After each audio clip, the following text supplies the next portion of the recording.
வணக்கம். இது தாத்தா பாட்டி லைஃப் ஸ்டைல். இன்றைக்கி என்ன பார்க்க போகிறோன்னா, மீனாவுக்கு பணம் தொலைஞ்சதை பற்றி தான் இன்றைக்கி.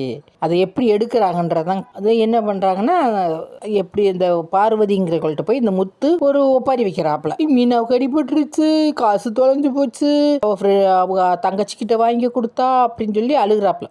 அந்த அம்மாவா எதுக்கு அழுகுறாங்கன்னு இல்லாமல் பார்க்குது. அப்போ என்ன சொல்கிறாப்புலன்னா, நீங்கள் சிந்தாமணி வீட்டுக்கு போய் நாளைக்கு நாங்கள் ஒரு ட்ராமா போட போகிறோம், இன்கம் டேக்ஸ் ஆபீசர் மாதிரி போய் அந்த பணத்தை எடுக்க போறோம், அதனால நீங்க அந்த அம்மாவை எங்க வீட்டுக்கு கூப்பிடணும் அப்படின்னு சொன்னோடனே, அப்படியாப்பா சரிப்பா கூப்பிடுறேன் அப்படின்னுச்சு. ஏன்னா எங்க அம்மாவுக்கு தெரிய வேணான்னு சொல்றாப்புல. ஏன்னா அவங்க அம்மா தானே எடுக்க சொன்னது, அவங்க அம்மாவுக்கும் ஒரு பங்கு கூட கொடுப்பாங்களா இருக்கும் அந்த பணத்துல இருந்து. அதனால அந்த அம்மா பணம் தானே முக்கியம், இந்த உலகத்துல பணம் மட்டுமே முக்கியம். அதனால அது பொண்ணுன்னு பார்க்க மாட்டாங்க, அம்மான்னு பார்க்க மாட்டாங்க, தனக்கு வேணும் பணம், அவ்வளவுதான். அந்த மாதிரி நாட்டுல நிலைமை வந்துருச்சு. அந்த மாதிரி இருக்கும்போது சரி இங்க முத்து கூப்பிட்டு அவங்க தம்பி பொண்டாடி தம்பி அப்புறம் ஃப்ரெண்டு ஒருத்தர் இருக்காரு, அவரு எல்லாத்தையும் கூப்பிட்டு வச்சு இந்த மாதிரி நாளைக்கு நம்ம நடிக்க போறோம் அப்படின்னு சொல்லிட்டு சரி முடிவு பண்றாங்க. முடிவு பண்ணி நாளைக்கு போய் இந்த சிந்தாமணி அம்மாவை அந்த பார்வதி ஆண்டிக்கு வீட்டுக்கு போக வச்சுட்டு நம்ம போய் அதை கண்டுபிடிச்சு எடுத்துட்டு வந்துருவோம் அந்த பணத்தைன்னு முடிவு பண்றாங்க.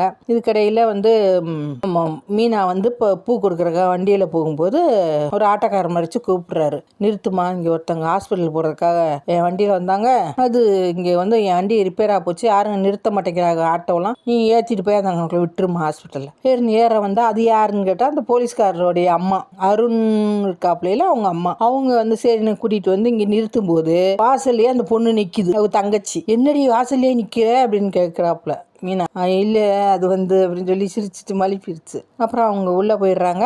இந்த உண்மையை சொல்றாப்புல, எனக்கு ஒரு தெரிஞ்ச பையன் இருக்காப்புல இல்ல, அவருடைய அம்மா தான் இவங்கன்றத அந்த பொண்ணு சொல்லிட்டு அவங்க முடிச்சிடறாங்க. அதுக்கு பிறகு அந்த இன்கம் டாக்ஸ் ஆபீசர் மாதிரி போய் அங்க உள்ள பணத்தை எடுத்துட்டாங்க. இவங்க ஒரு மஞ்சள் பையில சுத்தி இருந்ததா அதை மட்டும் எடுத்துட்டாங்க. ஆனா மீனா போன் பண்ணி என்ன சொல்லுதுன்னா, உன் பணத்தை காணாம போச்சா, அந்த பணத்தை எங்க பணத்தை நாங்க தான் எடுத்தோம், நாங்க தான் வந்தோம், நாங்க தான் எடுத்தோம், என்ன செய்வேன்னு கேக்குது. அப்புறம் ஒன்றும் செய்ய முடியாது இல்லையா, அது திருட்டு பணம். அப்புறம் அது எப்படி அந்த பொம்பளையால என்ன பண்ண முடியும், பேசாம விட்டுட்டு அந்த மாதிரி அனுமுடிச்சுக்கிட்டு இருக்கு. நாளைக்கு பார்க்கலாம் எப்படியா இந்த வில்லனா இருந்தாலும் வில்லியா இருந்தாலும் ஒரு நாளைக்கு வீழ்வாங்கிறத உண்மை.